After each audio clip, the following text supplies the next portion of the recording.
मित्रगण, PTA अध्यक्षा, SMC अध्यक्षा व मेरे छोटे भाइयों एवं बहनों, आज स्वतंत्रता दिवस के अवसर पर यहाँ एकत्रित हुए हैं, तो मैं इस अवसर पर एक छोटा सा भाषण आपके सामने प्रस्तुत करने जा रही हूँ।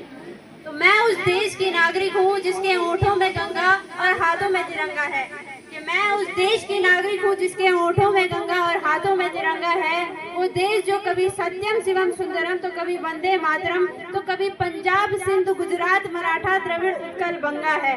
कि मैं उस देश की नागरिक हूँ जो हर ठुकराए हुए की शरण स्थली बन जाता है और 7 समुंदर पार भी परदेशियों को अपने ब्रदर एंड सिस्टर कहकर पुकारता है।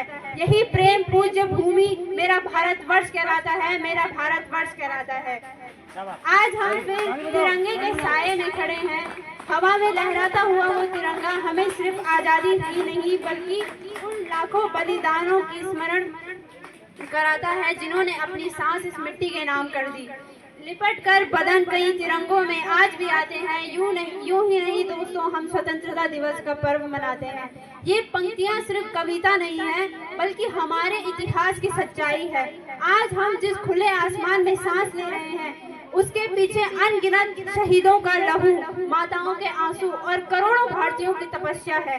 15 अगस्त का मतलब सिर्फ स्वतंत्रता दिवस का पर या सोशल मीडिया पर हैप्पी इंडिपेंडेंस डे लिख देना नहीं है। ये दिन हमें आईना दिखाता है कि हम उस आजादी के लायक बन भी पाए हैं या नहीं। अतीत की कुर्बानियां जो हमें याद रखनी होंगी। सोचो, जब भगत सिंह ने फांसी से पहले अपने दोस्तों को गले लगाया होगा तो उनके मन में किस प्रकार का भाव रहा होगा। डर का भाव तो नहीं था, परंतु एक अजीब सी मुस्कान, और दिल में देश, स्वतंत्र देश का सपना था, स्वराज का सपना था।